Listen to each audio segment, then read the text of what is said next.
Test 1, 2, 3. Okey, terima kasih doktor. Assalamualaikum dan selamat malam kepada semua. Suara saya jelas tak? Test 1, 2, 3. Jelas, jelas. Jelas ya? Jelas. Saya share Masih. screen dulu. Okey.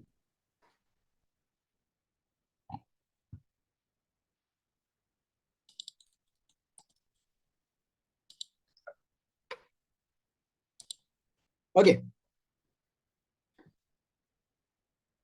Okey, jadi kita punya market outlook pada malam ni bagi edisi 28 hari bulan Ogos tahun 2023.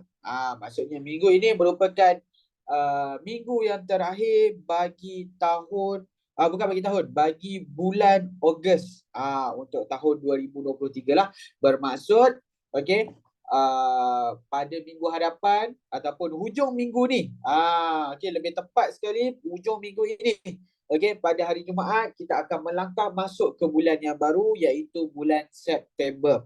Okey, kalau kita recap balik, okey, untuk satu tahun yang lepas, setahun yang lepas, bulan September merupakan bulan di mana permulaan, permulaan, sinar bagi trader-trader harga emas, trader-trader gold ataupun investor-investor yang mengharapkan kepada kenaikan harga emas. Okey, yang mana setahun yang lepas, kalau kita recap balik setahun yang lepas pada bulan 9 lah, yang mana mulanya pergerakan harga emas daripada titik terendah dia pada ketika itu iaitu pada 1615, yang mana 1615 kalau kita lihat daripada big structure ataupun struktur harga yang besar, 1615 merupakan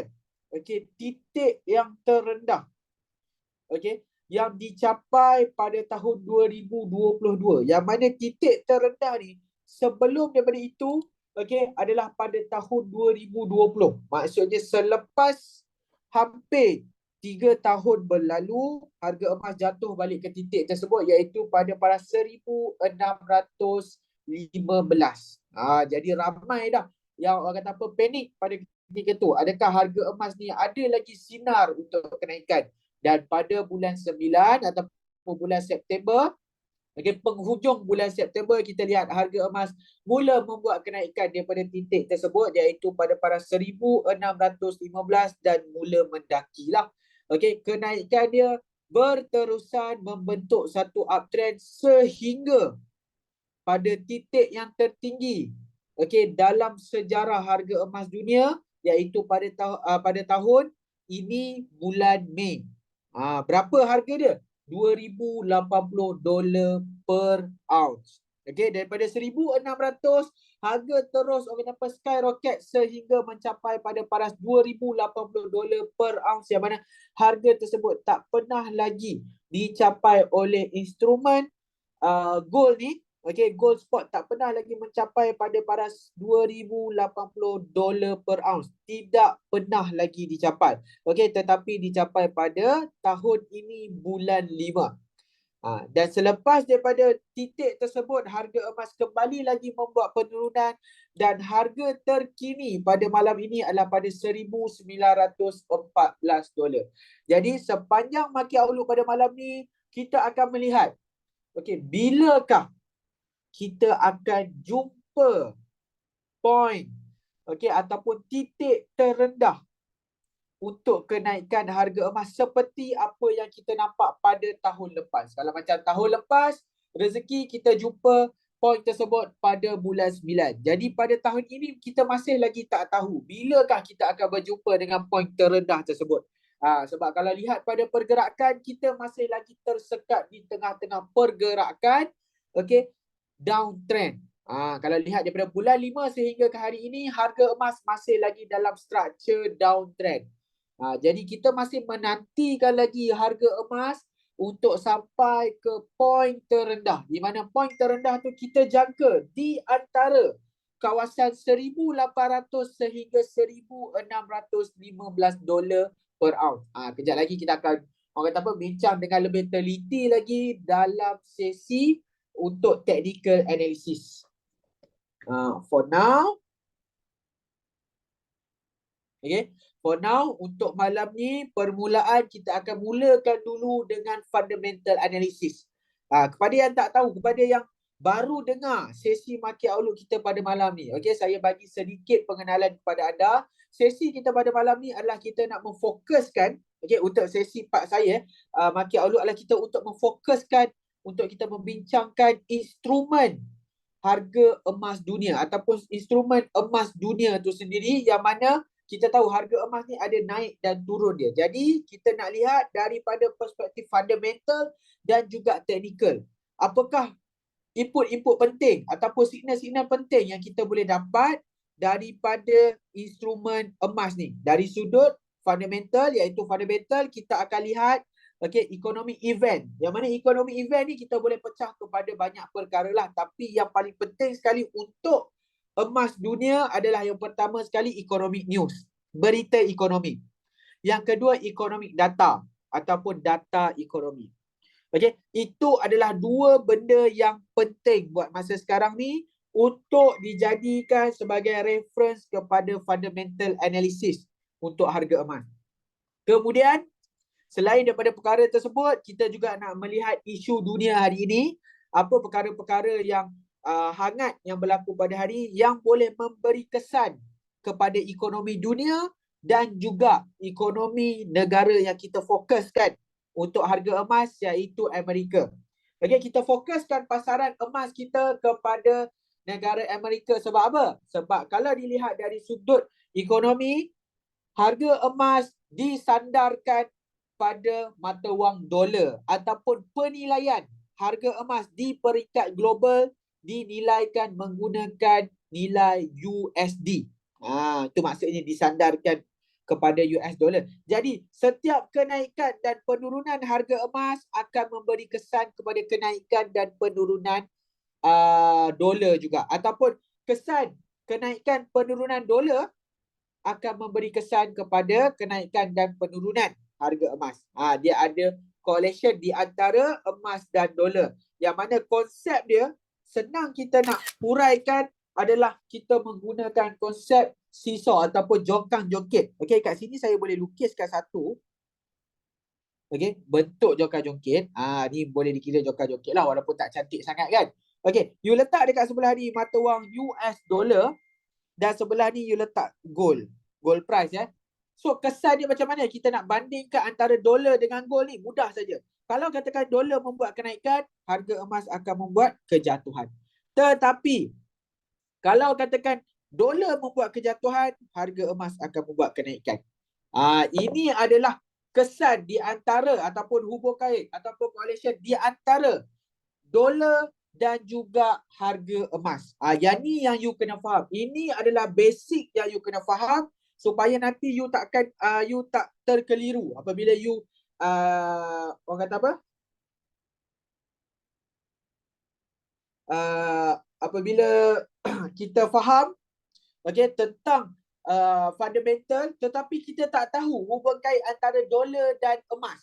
Yang tu dia akan memberi orang kata apa? Sedikit kesukaran kepada kita. Yang mana kita dah faham dah dari segi fundamental economic event apa akan terjadi kepada ekonomi Amerika dan juga US dollar.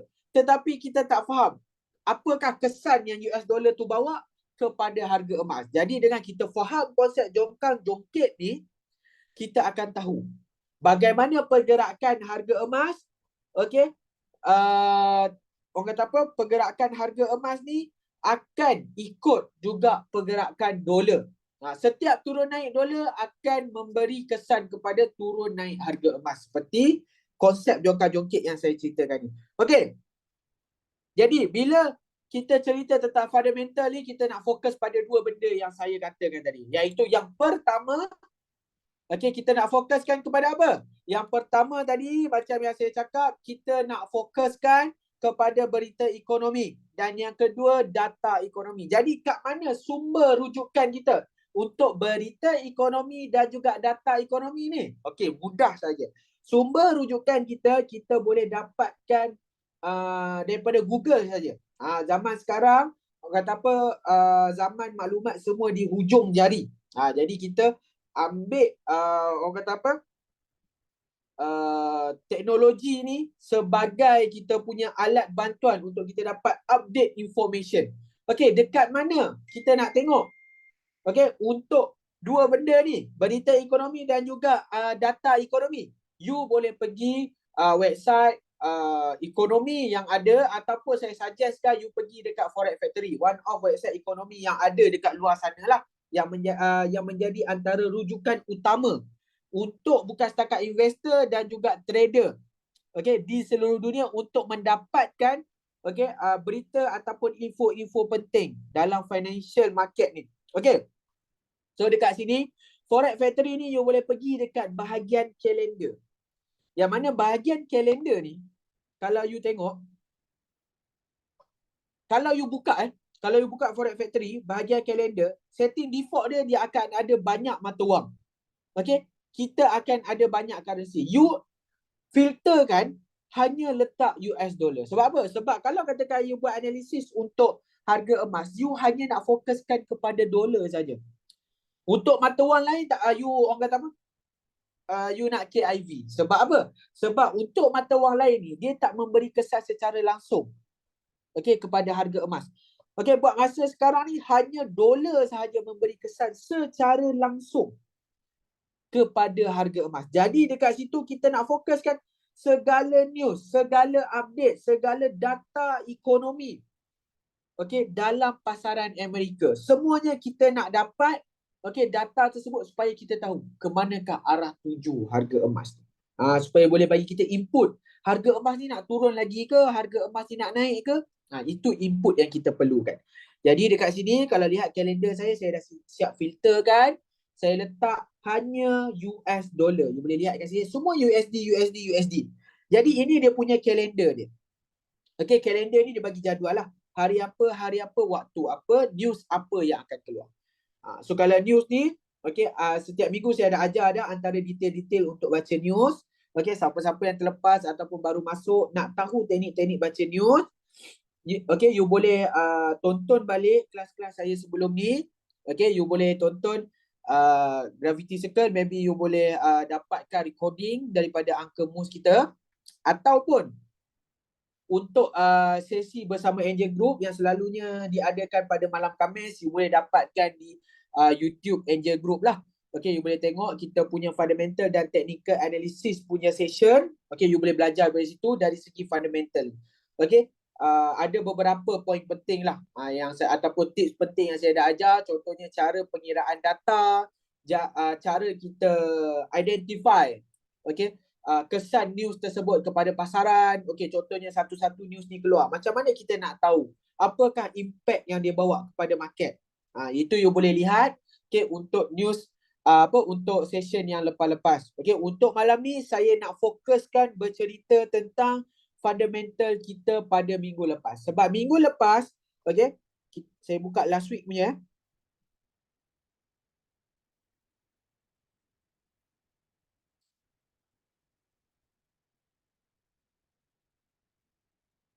Okay. Kalau you lihat pada last week, kita ada berita yang sangat penting untuk tahun ini, iaitu kita ada apa? Kita ada yang pertama sekali, kita ada Jackson Hole Symposium. Apa itu Jackson Hole Symposium? Bagi yang tidak pernah dengar tentang Jackson Hole Symposium ni, dia merupakan satu acara di mana dia menghimpunkan, okey, orang kata apa, orang-orang penting dalam ekonomi dunia ni. Contohnya gubernur-gubernur bank pusat ataupun pengurusi-pengurusi bank pusat. Okey, dan juga pengurusi-pengurusi bank dunia ataupun big bank dihimpunkan di sini di acara simposium ni bagi melakukan perbincangan, okey, tentang ke manakah pandangan mereka terhadap ekonomi dunia untuk tahun yang akan datang. Dan juga diorang ni juga nak membincangkan apakah langkah-langkah untuk diorang boleh gunakan ataupun diorang boleh apply dekat ekonomi negara diorang bagi memulihkan balik ekonomi negara diorang sekiranya masih lagi berada dalam keadaan yang sangat tenat selepas daripada bencana COVID-19. So ini antara yang dibincangkan. Okay. dalam Jackson Hole Symposium ni. Dia diadakan setahun sekali saja. Dan tahun ini berlangsung pada minggu lepas. Starting hari Jumaat, Sabtu sehingga Ahad. So dalam Jackson Hole Symposium ni, antara orang kata apa, sesi-sesi yang penting yang boleh kita bagi tumpuan adalah sesi pada hari Jumaat, iaitu kita ada satu sesi ucapan daripada pengurusi Bank Pusat Amerika, iaitu Jerome Powell. Kalau lihat pada pukul 10.05 ni, ni Powell punya speak. Dalam Powell punya speak ni, dia cerita banyaklah tentang apa dasar-dasar yang akan digunakan oleh Bank Pusat untuk tahun yang akan datang dan juga baki beberapa bulan untuk tahun 2023 ni. Antara poin-poin penting yang saya nak highlight daripada Jackson Hole kali ni adalah antaranya Powell ada ceritakan tentang pada tahun ini kemungkinan akan ada lagi kenaikan kadar faedah. Yang mana kalau you boleh baca, Powell ni dia menegaskan bahawa Federal Reserve ni mungkin perlu terus menaikkan kadar faedah lagi bagi menurunkan nilai inflasi. Yang mana sekarang ni nilai inflasi belum lagi mencapai paras yang optimum. Paras yang optimum yang digariskan oleh Bank Pusat dan juga pakar ekonomi seluruh dunia adalah paras inflasi perlu berada di paras 1 ke 2%. Tetapi paras inflasi semasa di Amerika sekarang ni berada di paras 3.3%. Itu adalah paras yang kritikal lah sebab dia lebih daripada 2%. Jadi dekat sini, apa yang Powell katakan, fokus Bank Pusat adalah sekarang ni untuk menurunkan kadar inflasi yang masih lagi tinggi. Jadi antara langkah dia adalah untuk terus menaikkan kadar faedah. Jadi dekat sini, kesimpulan yang kita boleh buat adalah kemungkinan ada at least sekurang-kurangnya satu lagi kenaikan kadar faedah untuk tahun ini. Sekurang-kurangnya satu. Kalau katakan Federal Reserve ni terlalu agresif, kemungkinan 2 ataupun 3 kenaikan kadar faedah lagi kita akan nampak. Seawal bulan 9. Sebab bulan 9 kita ada orang kata apa, announcement untuk new rate hike ataupun federal fund rate pada bulan 9. Dan yang tu maybe kita target akan ada kenaikan kadar faedah. Jadi apa kesan kenaikan kadar faedah pada pasaran ni?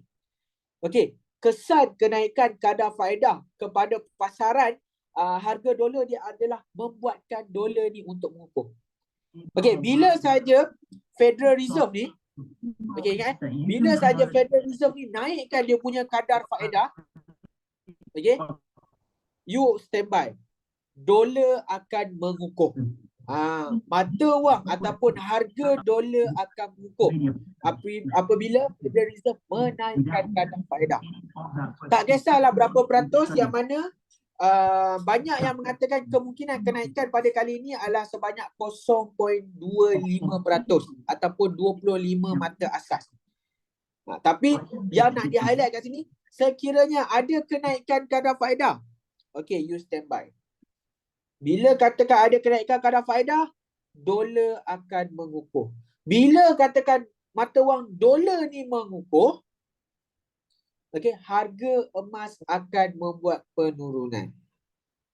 Harga emas akan membuat penurunan. Akan tetapi untuk dolar ni mengukuh, dia perlu korbankan satu sisi. Yang mana kita nampak positif kenaikan kadar faedah ni. Iaitu mengukuhkan mata wang dolar. Tetapi kenaikan kadar faedah ni pada masa yang sama, dia akan menekan ekonomi Amerika untuk menjadi lebih perlahan. Pertumbuhan ekonomi Amerika akan jadi lebih perlahan. Ataupun senang kita katakan ekonomi ni akan slow down ataupun sendu. Sebab apa? Sebab kenaikan kadar faedah akan memberi tekanan bukan setakat pada rakyat tetapi juga pada perniagaan ataupun industri-industri dalam Amerika.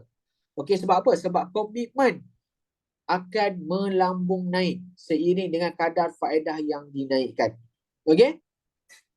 So yang tu membuatkan kesukaran bagi industri-industri ni untuk mengembangkan operasi ataupun mengembangkan perniagaan diorang. So yang tu dia akan slow down di ekonomi. So kita tahulah apa impact dia bila ekonomi ni slow down. Impact dia adalah lama kelamaan apabila sampai satu paras yang sangat kritikal, dia akan drag mata wang dolar untuk jatuh bersama-sama. Okey, dia akan menyebabkan nilai dolar untuk jatuh. Disebabkan apa? Disebabkan ekonomi terlalu mundur. Okey, ekonomi tidak dapat berdaya saing. Okey, tak dapat nak fight dengan ekonomi-ekonomi yang lain. Contohnya sekarang ni kita tahu yang paling rapat, okey, di belakang Amerika adalah China. China sekarang ni dalam proses untuk memintas Amerika untuk menjadi gegasi ekonomi dunia. So yang tu yang orang kata apa, Federal Reserve sangat takut pada waktu sekarang ni. Tetapi Federal Reserve masih lagi menegaskan bahawa untuk melawan inflasi adalah merupakan perkara utama yang perlu dilakukan. Sebab apa? Sebab dia katakan kesan inflasi ni kalau katakan dibiarkan, dia akan jadi lebih buruk daripada kelembapan ekonomi yang sedang dirasai sekarang. Maksudnya impact inflasi itu akan drag mata wang jatuh lebih jauh berbanding kesan kelembapan ekonomi sekarang. Kelembapan ekonomi sekarang ada kemungkinan boleh menjatuhkan nilai dolar, tetapi kesan kalau dolar tu jatuh disebabkan inflasi lebih ngeri daripada kelembapan ekonomi ni. Itu adalah yang orang kata apa, highlight yang paling penting yang saya nampak Jackson Hole pada kali ni. Yang mana Federal Reserve masih lagi committed dan serius, okey, untuk orang kata apa, menaikkan kadar faedah. Jadi dekat situ dari segi fundamental yang kita lihat untuk beberapa bulan akan datang, kalau katakan okey, janji Jerome Powell ni ditepati, kita akan lihat US dollar akan mengukuh. Sebab tu okey, pada hari Jumaat, saya highlightkan sebab tu pada hari Jumaat kalau you tengok okey, ketika speech Powell di antara pukul 10 sehingga pukul 11, mata wang dolar jadi mengukuh. Sebab apa dia mata wang dolar jadi strong? Disebabkan daripada poin-poin yang dibawa oleh Jerome Powell ni, yang mana Powell menegaskan Amerika sangat komited untuk melawan inflasi. Itu poin-poin yang membuatkan mata wang dolar ni untuk terus mengukuh. Tetapi pada hari ini mata wang dolar melemah balik. Okey, disebabkan apa? Disebabkan pada hari ini kita tak ada apa-apa sentimen fundamental lah. Okey, kalau you lihat pada minggu ini. This week Okey. Kalau lihat pada minggu ini kita tak ada apa-apa sentimen. Sentimen seterusnya ataupun berita ekonomi seterusnya kita akan dapat seawal esok 29 Ogos. Kalau you lihat pada 29 Ogos ni, antara highlight penting adalah kita ada yang berwarna merah ni. Warna merah ni maksudnya high impact punya news. Okey, yang berwarna merah ni adalah high impact punya news. Kita ada CB Consumer Confidence dan job opening. Di samping tu kita ada S&P, okey, CS Composite 20 HPI year to year. Yang ni juga adalah news dari segi data. Okey, dari segi bacaan data. Kemudian seterusnya pada hari Rabu kita ada ADP Non-Farm Employment Change dan juga prelim GDP quarter to quarter. Bila kita jumpa ADP Non-Farm Employment Change, kita dah tahu dah. Minggu tu merupakan minggu FOMC. Bukan FOMC.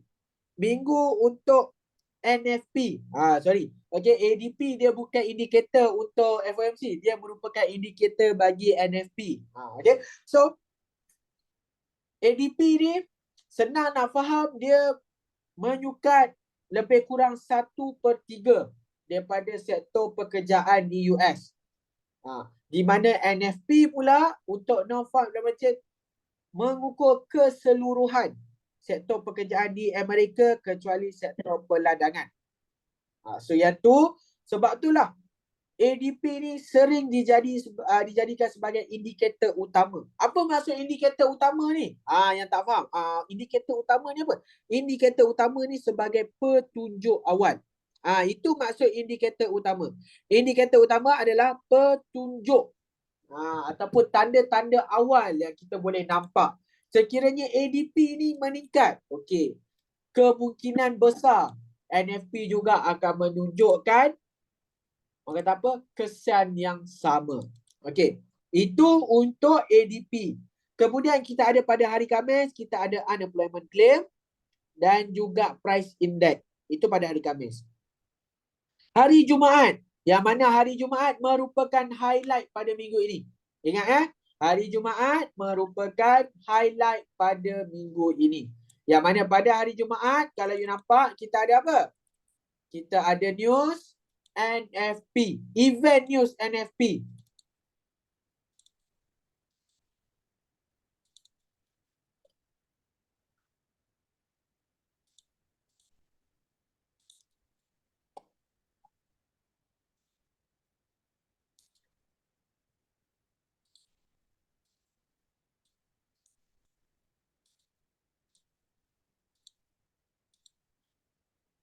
Okey, saya sambung balik. Untuk hari Jumaat, kita ada satu event news iaitu kita panggil sebagai NFP. Yang mana dalam NFP ni, dia himpunkan 3 news data yang utama bagi sektor pekerjaan. Pertama sekali, kita ada average hourly earning. Apa itu average hourly earning? Average hourly earning ni adalah pendapatan. Okey, news tentang pendapatan. Okey. Yang kedua, kita ada non-farm employment change. Macam saya katakan, non-farm employment change ni merupakan update kepada sektor pekerjaan di Amerika. Okey. Jumlah sektor pekerjaan di Amerika. Yang ketiga, kita ada unemployment rate. Unemployment rate ni merupakan kadar pengangguran. Jadi gabungan daripada tiga-tiga news ni memberi gambaran kepada sektor pekerjaan dan juga buruh di US. Kalau katakan sektor buruh ni menunjukkan satu perkembangan yang positif, maksudnya ekonomi Amerika berada di landasan yang betul lah. Kalau katakan berada pada orang kata apa, bukan berada pada ni lah, kalau katakan outcome news tersebut untuk ketiga-tiga news ni ataupun majoriti dia menunjukkan data yang negatif, bermaksud ekonomi Amerika sedang berada dalam satu fasa yang orang kata apa, fasa yang tidak positif, berada dalam keadaan kelembapan lah, okey, terutamanya bagi sektor pekerjaan dan buruh. Itu apa yang NFP bawa kepada kita. Jadi NFP ni antara satu news yang penting untuk you tengok, okey, untuk you fahami, untuk you tahu ke manakah pergerakan harga emas. Okay, based on NFP ni. Dia akan bagi you petunjuk. Okay, kemudian kita ada ISM Manufacturing PMI merupakan data pembuatan. Okay, data indeks pembuatan. Yang mana data indeks pembuatan ni, kalau katakan data dia bertambah, bermaksud sektor pembuatan dan juga perkilangan di US semakin baik. Kalau katakan menunjukkan data yang negatif, data yang berkurangan, okay, menunjukkan satu orang kata apa, kejatuhan dari segi indeks data. Okey, yang ni maksudnya dalam sektor pergilangan ataupun pembuatan di US ada masalah untuk bulan tersebut. Itu adalah untuk ISM Manufacturing PMI yang merupakan news terakhir pada minggu ini, iaitu pada pukul 10 malam 1 September. Okay, itu news terakhir pada minggu ini. Jadi minggu ni macam biasa kita dipenuhi ataupun kita dihidangkan dengan news yang high impact bermula daripada hari Selasa, dibawa ke Rabu, seterusnya Khamis dan Jumaat. Setiap hari kita ada high impact punya news. Jadi minggu ini you akan nampak lah. Kalau katakan fundamental menunjukkan kesan yang sangat positif ataupun kesan yang sangat negatif, you akan nampak pergerakan-pergerakan besar tercetus untuk harga emas. You akan nampak big movement lah untuk gold price. Okay, boleh faham dekat situ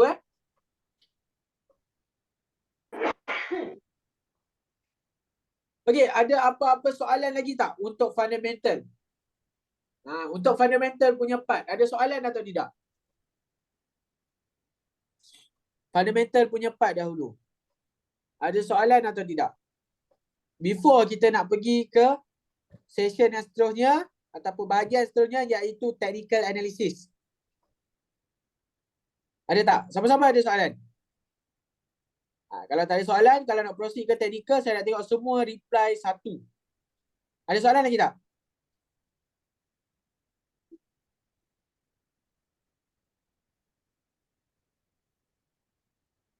Sama-sama ada soalan? Sila siapa-siapa ada soalan. Ada soalan tak? Kalau tak ada, saya carry on ni. Saya proceed terus ke technical. Boleh faham Okay, Bagus faham? mereka Saya naik. faham. Okey, bagus tak ada soalan. Mantap kalau tak ada Ya, soalan. insya-Allah. Dah. Alhamdulillah mudah Okey? faham. Mudah faham. Okey. Proceed. Okey, kita proceed ke seterusnya iaitu kita pergi pula ke bahagian seterusnya, technical analysis. Tadi kita dah tengok dah fundamental analysis. Okey, fundamental analysis ni more kepada kita melihat kepada pasaran dunia. Okey, melihat dari segi ekonomi, lihat dari segi dasar ekonomi yang nak diperkenalkan, lihat kepada berita ekonomi dan juga lihat kepada data ekonomi yang diterbitkan. Kemudian kita melihat kepada sentimen. Yang terakhir sekali kita lihat pada sentimen pasaran ataupun mood pasaran untuk kita mengetahui pergerakan dia adalah ke arah yang positif ataupun negatif. Kenaikan ataupun penurunan akan berlaku based on event-event yang kita nampak ni. Untuk technical pula, the main idea adalah kita akan based on chart. Okey, chart saya buka dulu chart. Okey, chart ni kita menggunakan apa? Kita menggunakan trading view. Siapa yang tak tahu lagi, kita punya chart adalah kita menggunakan trading view. Okey, jadi dekat sini adalah trading view.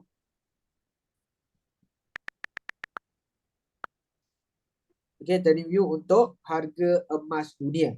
Inilah bentuk trading view untuk harga emas dunia iaitu XAU USD. Jadi, untuk dekat trading view pula, apa yang kita nak perhatikan dekat trading view ni adalah untuk kita buat technical analysis.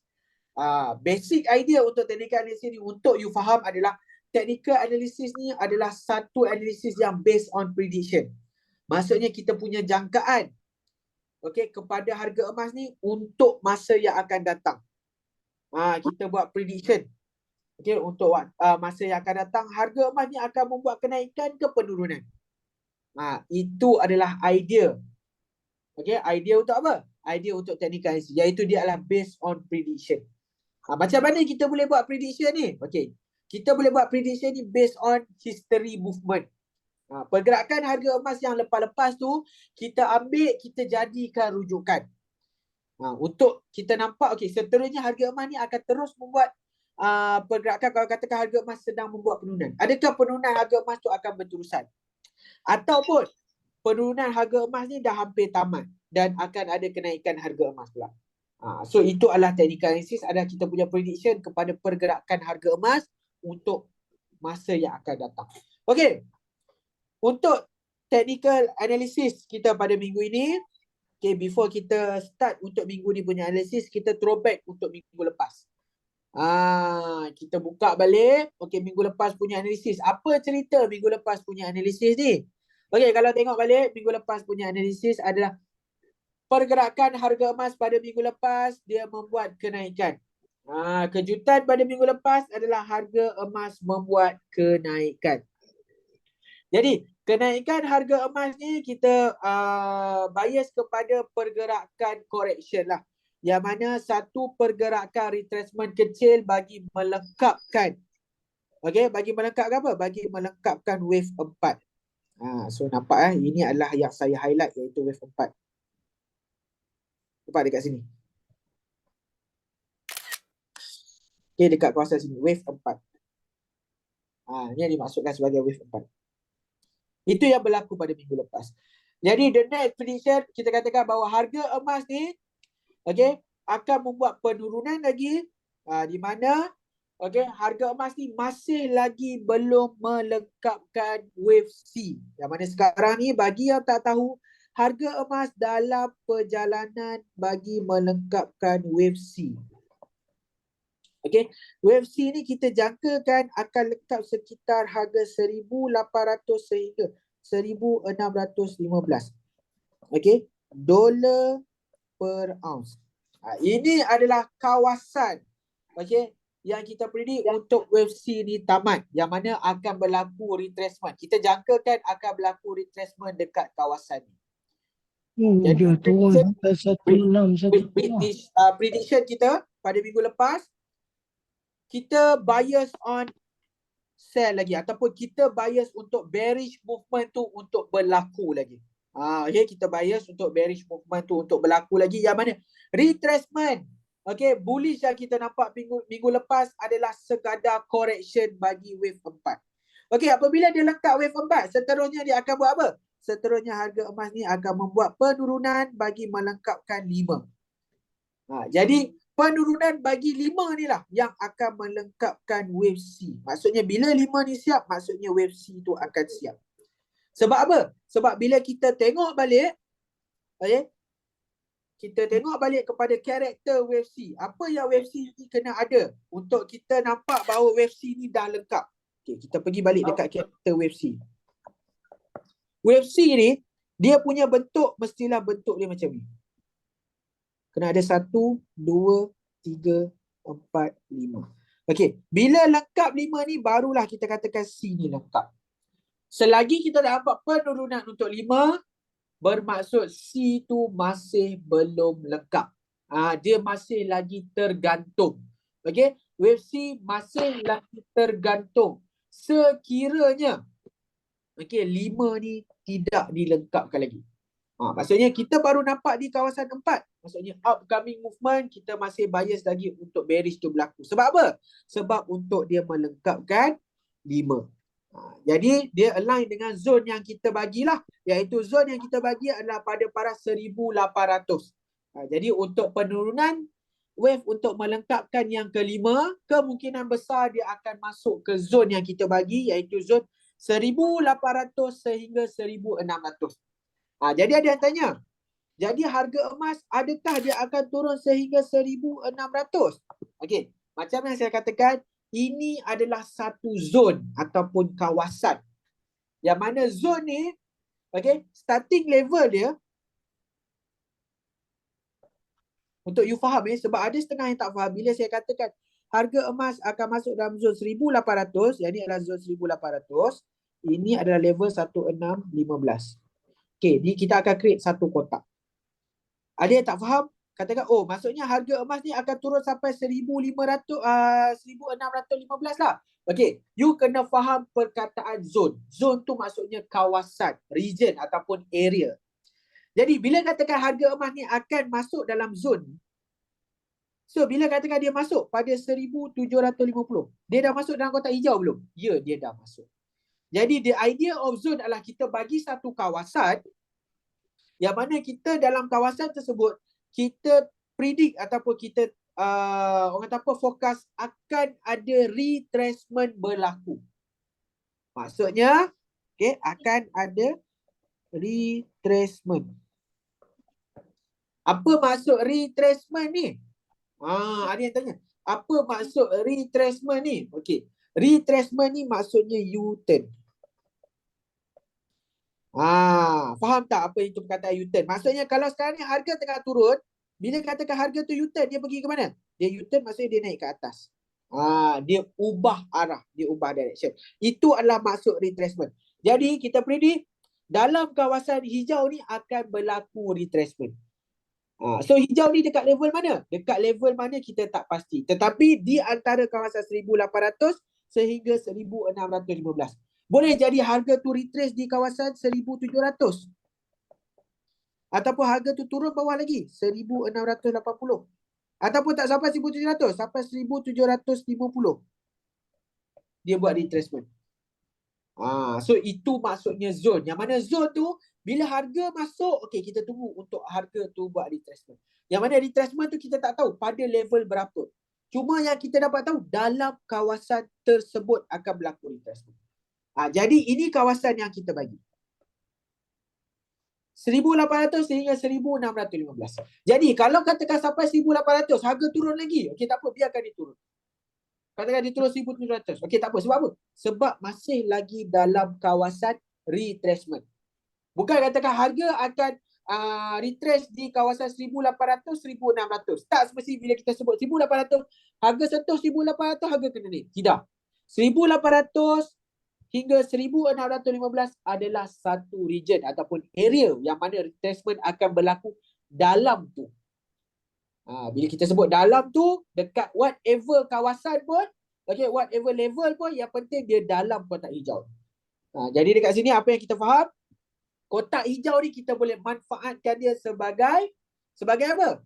Sebagai buy zone. Bila harga masuk dalam kotak hijau ni, tak kisahlah dia dah buat retracement ke, dia belum buat retracement ke, okay, kita boleh manfaatkan dia untuk kita jadikan sebagai buy zone. Untuk kita apply kan kita punya strategi untuk staging. Okay, sebab apa? Sebab untuk JE ni strategi yang paling terbaik adalah menggunakan konsep staging. Sebab apa? Sebab kita tak tahu dekat level mana dia akan retrace. Kita hanya satu kawasan. Kalau kita tahu level mana dia akan retrace senang. Okay, contohnya pada level 1,750 confirm dia akan naik lepas tu. So you boleh all in dekat 1,750. Tapi sekarang ni saya sendiri tak tahu dekat level mana. Yang saya boleh bagi tahu adalah kawasan. Itu adalah dia punya style dia. Iaitu kita bagi satu kawasan. So bila kawasan ni you kena pecah-pecah lah. You kena pandai pecah-pecah. Ikut konsep staging yang you nampak tu. Okay? Boleh dapat tak? So jadi minggu ini punya update kita masih lagi bias kepada pergerakan yang sama, iaitu untuk harga emas ni membuat penurunan lagi untuk melengkapkan wave 5 yang saya katakan. Jadi wave 5 dijangka akan masuk ke kawasan yang kita bagi, iaitu 1,800 sehingga 1,615 dolar per ounce. Dan dalam kawasan tu baru kita akan tengok akan ada tanda-tanda reversal untuk berlaku. Ataupun tanda-tanda retracement akan berlaku dalam kawasan kotak hijau yang kita nampak ni. Okay. Boleh dapat tak?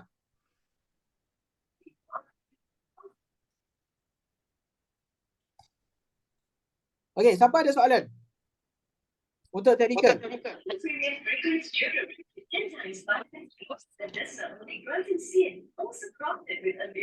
Floral scents makes you sell irresistibly jaunty and feel confident. Available in 3 premium fragrances. Okey, ada apa-apa soalan untuk teknikal? Aku naik nak tanya. Waalaikumsalam. Ya. Nanti nak tanya. Yang apa macam sekarang ni maksudnya price sekarang kan dia yo-yo je kan kat situ. Adakah dia ada potential untuk naik macam apa yang kita predict naik sampai 1975 and then dia akan turun balik, ataupun dia sebenarnya nak turun lagi? Ke dia tak akan naik sampai 1975 ataupun yang kita expect dia naik boleh buat at least 10% tu? Okey. Untuk kenaikan for now kita nampak sebab dia di tengah-tengah wave C. Yang mana wave C kalau kita nampak dia punya structure adalah berbentuk macam ni. Okay, kalau saya lukis 1, 2, 3, 4 dan 5. Yang mana kalau saya boleh highlightkan setiap kenaikan dalam kawasan yang saya lukis ni adalah kawasan di 2 dan kawasan di 4. Dan yang mana kawasan 2 dan 4 ni merupakan satu kenaikan-kenaikan yang kecil. Kalau dalam chart ni kalau you lihat 2 ni dia dah buat dah dekat this area. Ini adalah kawasan 2. You nampak ada kenaikan-kenaikan kecil yang berlaku. Sama juga macam 4, yang mana 4 tu kita bias dia berlaku pada minggu lepas. Kenaikan kecil yang berlaku. Yang mana kenaikan yang bersifat retracement. So, bila kita sebut sebagai retracement, ataupun yang lebih tepat sekali, retracement untuk correction adalah satu kenaikan ataupun satu pergerakan yang kecil melawan arah trend dia. For now, trend yang dominan untuk harga emas adalah downtrend. Jadi bila katakan ada retracement correction for downtrend, maksudnya ada minor pergerakan ke atas, kena pergerakan yang pendek. So kalau katakan after dia harga emas tak turun lagi, dia buat kenaikan lagi. Okey, boleh dia buat kenaikan lagi. Tetapi kenaikan tu tak akan jauh. Hanya ada kenaikan sikit saja. Okey, slightly movement. Untuk kenaikan tu lebih kurang berapa? Lebih kurang kurang daripada 1%. Sebab pergerakan correction ni biasanya tak besar. Dan kalau kita lihat pergerakan sekarang ni, ini adalah tanda-tanda kepada retracement berlaku. Ada tanda-tanda retracement. Okey, kita nampak tanda-tanda retracement tu dah mula keluar. Yang mana kita nampak apa? Okey, kita nampak dah ada gerakan untuk turun ke bawah. Sekarang ni kita hanya tunggu price tu untuk follow dia punya movement untuk pergerakan dia ke bawah. So untuk if katakan harga tu tak berjaya buat penurunan, ada kenaikan lagi. Okey, kita akan nampak kenaikan tu dia punya sifat kenaikan dia akan slow. Okay, slow ke atas untuk apa? Untuk melengkapkan lagi dia punya correction. Sebab correction ni dia boleh jadi pelbagai bentuk. Bukan setakat ABC, dia ada banyak lagi bentuk dia. So kalau dia naik tu hanya untuk melengkapkan dia punya combo pattern. Dan dia punya invalidation level adalah di paras ini. Paras berapa tu? Okay, kejap saya check. Itu adalah paras lebih kurang pada level 1972. Maksudnya sebarang kenaikan tidak boleh melebihi paras ni 1972. Yang mana kalau naik di paras 1972, maksudnya pergerakan ni akan terbatal. Kita akan buat recount lah sama ada C tu dah tamat awal ataupun dia jadi pattern yang lain. For now, apa yang kita bias, harga akan terus membuat penurunan lagi. Dia akan continue push down ke bawah lagi. Okay, faham tak? Okay, faham Naik. Thank you very much. Okay, welcome. Okay, dekat sini ada yang tanya. So, buy zone adalah antara 1,800-1,615 zakat. Ya, betul. Expect bila? Okay, untuk bila tu kita tak pasti. Semuanya bergantung kepada fundamental. Bergantung kepada pergerakan harga lah. Bila tu kita masih tak pasti lagi. Okay, seterusnya. So, apakah kebaikan retracement untuk correction tu? Okay, kebaikan retracement untuk correction tu. Okay. Kalau katakan ada retracement, ada setengah orang akan manfaatkan retracement ni untuk dia jadikan dia punya entry dia. Tetapi dengan syarat, retracement tersebut mestilah melepasi requirement dia.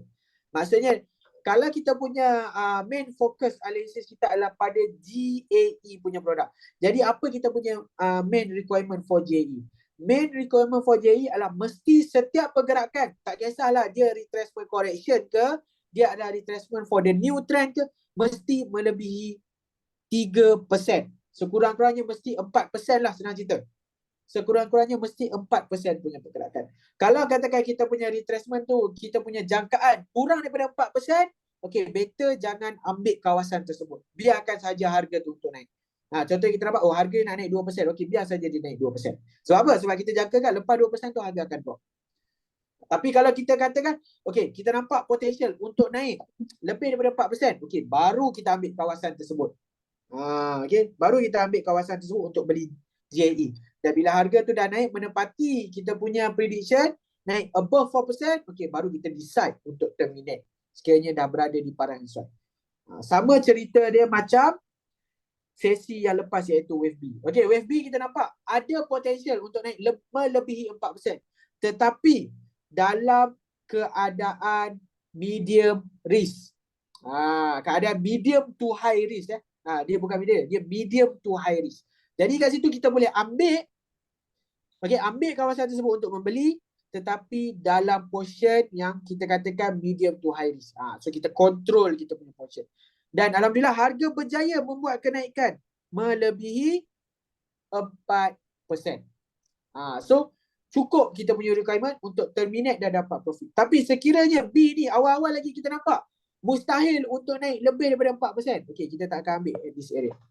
Iaitu dah very very high risk yang mana dalam daripada kita punya jangkaan tak memberi apa-apa return kepada kita. So yang mana tak memberi positive return kepada kita, kita letak ke tepi. Macam di kawasan mana? Macam di kawasan ni. Kawasan ni adalah kawasan-kawasan yang tak memberi return kepada kita. Kenaikan kurang daripada 3%. Dan sama juga macam ni. Kalau katakan harga terus membuat penurunan, okey, kawasan ni kenaikan hanya baru 1.8%. Masih lagi kurang, okey, daripada 4% yang saya katakan. So dia tak memberi apa-apa return, okey, kita biarkan dulu pergerakan dia. Bila kita jumpa nanti kawasan yang memberi kita pergerakan melebihi 4%, baru kita join in. Okey, boleh faham tak? Buat masa sekarang ni. Sampai tanya tadi. Okey, Puan Farida, tentang Okey. kebaikan. Okey, baik. Baik, faham. Okay, yang mana retracement ni dia membuka peluang kepada kita. Okay, retracement untuk pergerakan yang bullish lah. Kalau bearish ni, okay, dia bagi sebelum berlakunya bearish tu, kalau ada position kita terminate lah sekiranya dah profit.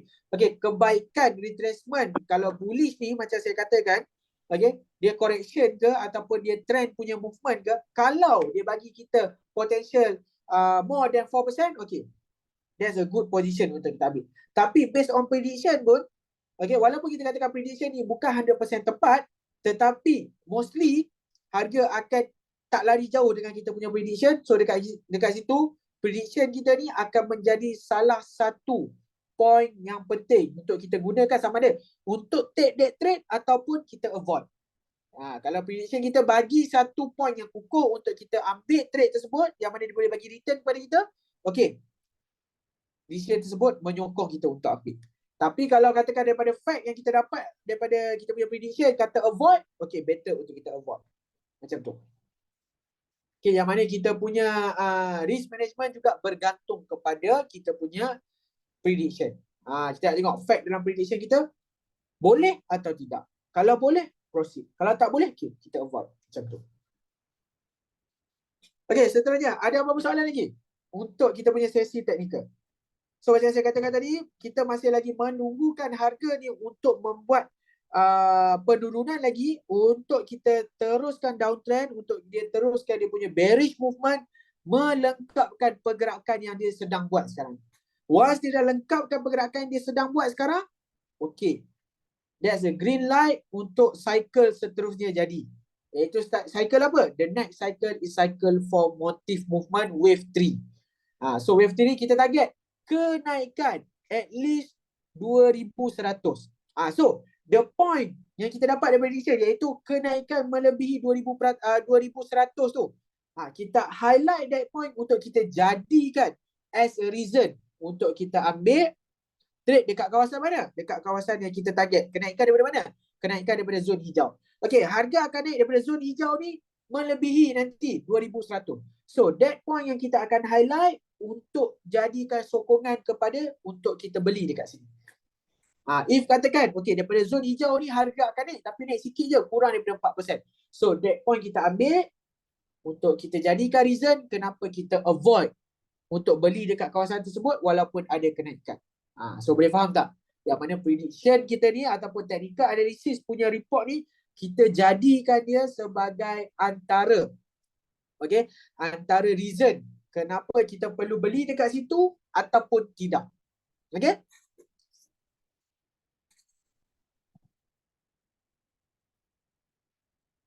Okay, soalan lagi? Siapa-siapa ada soalan?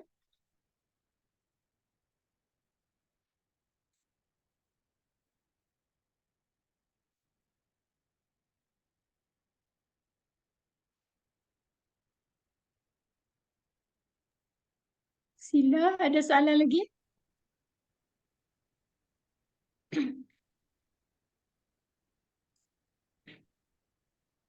Biasa soalan daripada member ialah sesuai tak membeli sekarang. Itu yang biasa. Okay, yang biasa. Okay. Okay, sesuai atau tidak membeli sekarang. Okay, for now, okay, saya nasihatkan untuk monitor dahulu untuk dapat the best price. Okay, sekarang ni adalah harga berada di correction. Correction in correction.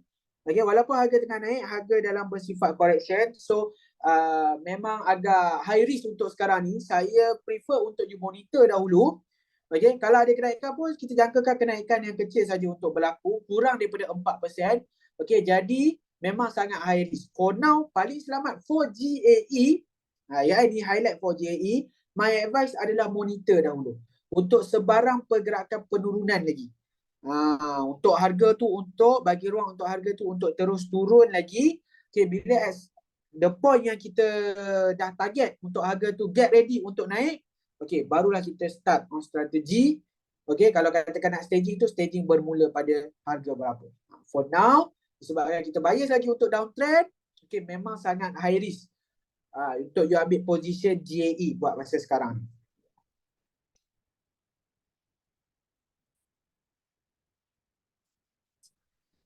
Okay, boleh tak? So pada waktu sekarang ni, my advice is very high risk.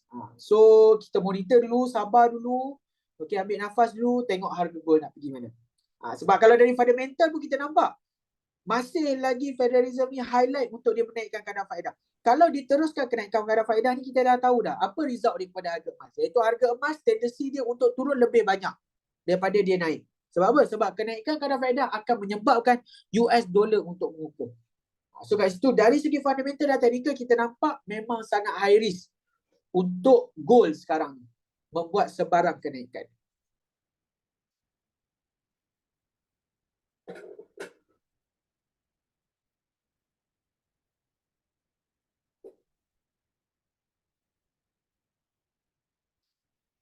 Okey, clear tak? Ada sebarang soalan?